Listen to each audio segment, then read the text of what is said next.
Bantah tutup kasus korupsi DPRD Ambon, Nale sebut masih tahap penyelidikan. Sejak pergantian tahun baru 2022, kasus dugaan tindak pidana korupsi anggaran sekretariat pada DPRD Kota Ambon seolah hilang tak ada kabar. Kepala Kejaksaan Negeri Ambon, Dian Fritz Nale, membantah hal itu. Katanya kasus senilai 5,3 miliar itu masih dalam tahap penyelidikan dan sejumlah saksi akan diperiksa.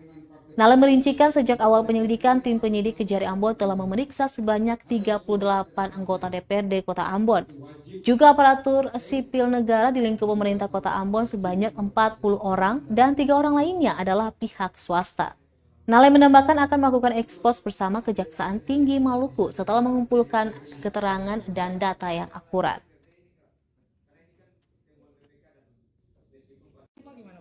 Itu juga menyusul.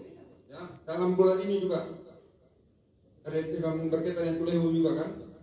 Bulan ini saya minta kasih pisus, jangan lama-lama yang kasusnya sudah terang benderang, tidak perlu disimpan-simpan di hari sesuai ketentuan, itu sudah bisa diserahkan ke APH. Nah, kita tanpa diserahkan pun kita sudah sikapi, begitu, ya. Masyarakat menunggu hasil, tapi menunggu hasilnya juga kan kita harusnya tahapan. Maka ada statement-statement dari para pakar, saya berterima kasih, itu bagus, tapi sampaikan juga kepada para pakar bahwa memang kita kan ada tahapan yang harus kita lalui, tidak kita semena-mena melakukan proses terus kita langsung karena begini langsung menyikapi yang nah